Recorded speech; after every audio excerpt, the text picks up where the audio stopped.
안녕하세요. 이번 아스코에서 HLB 리보세라니까 병영 중인 항서제약의 칼메니 주맙은 과연 어떻게 치료를 하는 것일까라는 영상입니다. 그래서 많은 분들이 PD-1, 면역 관문 억제제, 3세대 면역 항암제라고 알고 계시는데요. 그리고 대부분 분들은 그 작용 기준에 대해서 잘 알고 계실 겁니다. 좀 더 구체적으로 설명을 드리면 T세포의 표면에 붙어 있는 단백질이 PD-1입니다. 그리고 내용을 보니까 프로그램드 셀 데스 프로틴이라고 했는데 데스가 붙은 거 보니까 세포를 뭔가 죽이는구나 라는 걸 알 수 있겠습니다. 여기서 이제 알아가야 되는 것은 그 PD-1은 T세포에 있는 단백질입니다. 그리고 그러면은 요거에 있는 거는 뭐냐, 바로 PD-L1과 PD-L2가 되겠습니다. 그리고 두 개 이름이 비슷하죠. 하나는 PD-1 그리고 하나는 PD-L1, L2니까 이름이 대응이 되는 걸로 볼 수가 있겠습니다. 그럼 이거 두 개가 결합을 한 건가? 라고 하면은 맞습니다. 두 개가 결합을 하면 이제 T세포가 이거를 공격하지 못하게 되는 건데요. 이거는 뭐 예시를 많이 들어보셨겠지만은 이제 경찰이 관문에서 검사를 합니다. 그래서 한 번씩 지나가면서 신분증을 제시를 하게 되어 있어요. 면역 신분을 제시를 하면은 이제 대부분 정상세포들은 자기 주민등록증을 내면은 경찰이 오케이 하고 넘겨주잖아요. 그런데 얘는 신분증이 없어요. 왜냐면은 정상적으로 태어난 애가 아니기 때문에 신분증이 없어서 걸리면은 바로 킬이 됩니다. 그런데 얘도 이제 살아남기 위해서 머리를 쓰잖아요. 영리하게 위조 신분증을 제시를 합니다. 그러면 경찰이 속아가지고 오케이 통과 이렇게 되는 겁니다. 그렇기 때문에 그 역할을 하는 게 바로 이제 이 위조 신분증 PD-L1과 L2라는 건데, 이게 있으면은 지금 PD-1은 T세포에 있는 겁니다. 이거랑 결합을 해서 공격을 못하게 되는 건데, 그러면은 여기서 우리가 어떻게 치료할 수 있을까를 생각을 해보면 이게 가능하다는 거죠. 이거 두 개가 결합을 하면은 공격을 못하니까 결합을 못하게 하면 어떻게 될까라는 거의 아이디어였던 거죠. 그래서 그 아이디어로 그 실험을 하고 논문을 쓰고 이번이 아니죠. 노벨 생리의학상을 받았던 그런 작용 기전이 되겠습니다. 노벨 생리의학상을 받았으니까 일단 근본부터가 좀 다르죠. 보통 이제 인류 발전에 엄청난 기여를 한 그런 업적들에 주어지는 건데, 그리고 이제 살아있어야 되죠. 연구자들이. 자, 그래서 그거를 바탕으로 논문들이 나왔고, 그 다음에 많은 제약사들이 신약들을 개발했습니다. 그 중에 대표적인 게 이제 키투르다, 옵디버가 있겠고요. 근데 중국도 이어서 면역항암제들을 엄청나게 많이 만들어내고 있거든요. 그 중에 하나가 캄레니주마블입니다. 그리고 항서제약은 엄청나게 큰 글로벌 제약회사라는 것이고요.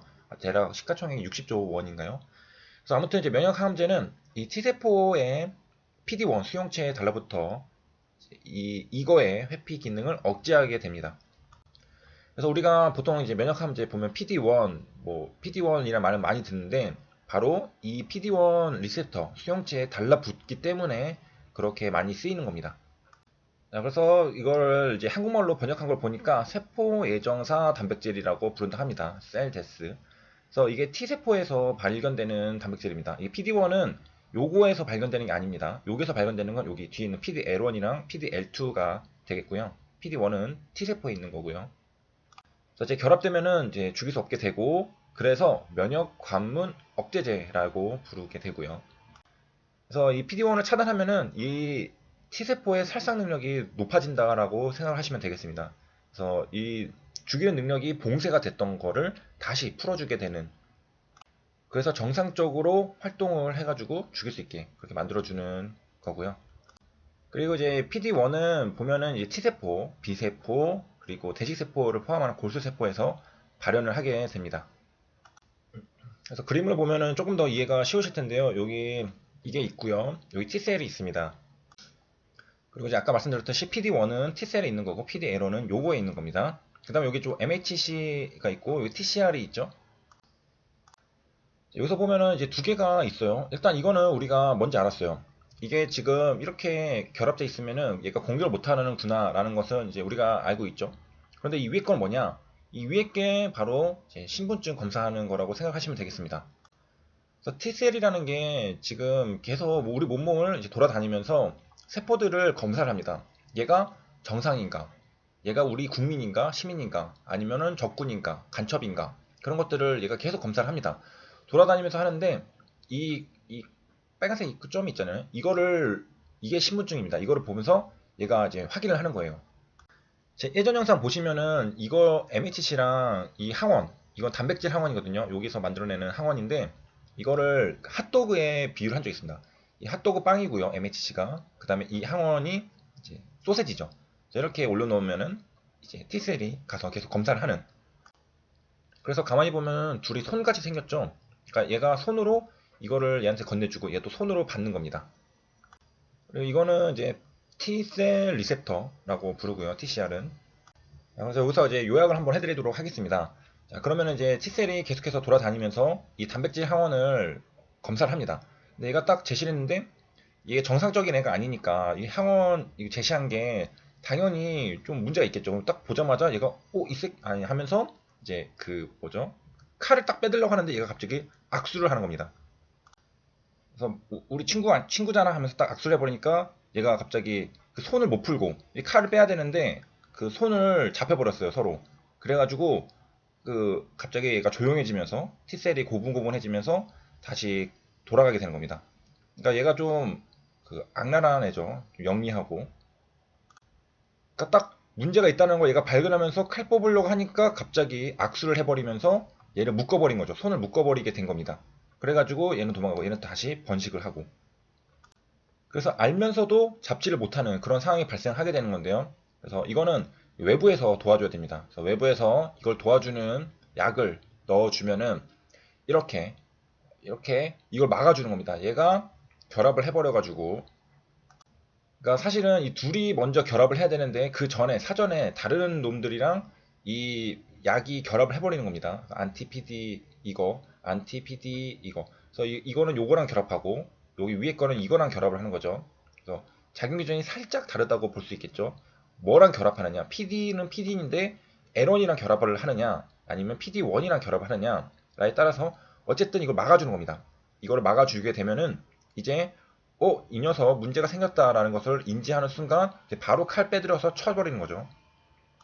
왜냐면 악수를 하려고 했는데 요거는 얘랑 묶여버렸고 얘는 얘랑 악수를 한 상태니까 그냥 이제 걸리는 즉시 그냥 바로 처단이 가능합니다. 그래서 바로 처단이 돼가지고 치료를 하게 되고요.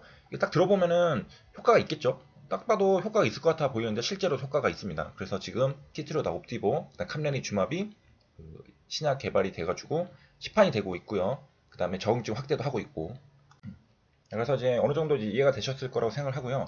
그리고 이제 PD1과 PD-L1의 차이를 보여주는 여기는 이제 그 환자분들이 계시는 이제 카페에 왔는데 읽어보면은 이제 PD-L1 억제제는 티센트리라는 게 있다고 하고 PD-1 억제제는 키트로다가 있다고 하는데 이거 두 개 억제제는 인히비터라고 합니다. 이거 차이점은 이제 확실히 아시겠죠? 이거는 그거에 있는 거고 이거는 T셀에 있는 단백질입니다. 이걸 억제를 하는 겁니다. 그래서 이제 이분 아버지는 이제 PD-L1 발현율이 40%였다라고 하는데 이게 40%면은 요게 효과가 있을 가능성이 있죠. 그래서 이 티센트릭을 쓰면은 괜찮을 것 같은데 그 병원에서는 키트로다를 썼다고 합니다. 그래서 이제 키트로다 효과가 없어서 중단했는데 나중에 이제 티센트릭 쓸 수 있느냐?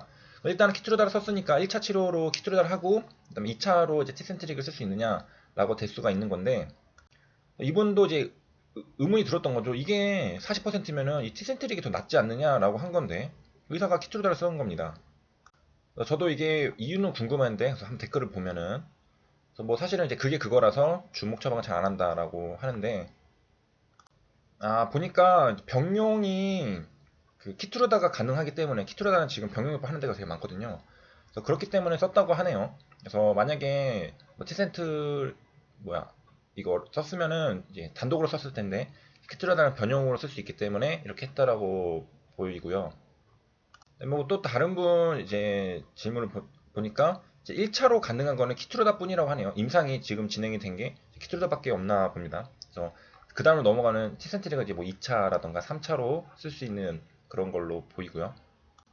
그리고 이제 2019년 기사를 보면 아까 그 부분 이제 PD-L1이 뭐 40% 발현율 나왔다고 했잖아요. 새로운 바이오 마커 PD1, PD-L1 이런 것들이 있다라고 하는데 보면은 이제 예측 바이오 마커 PD-L1 발현율에 따른 환자 선정 범위가 어떤 결과가 나는지 소개한 바 있다라고 했습니다.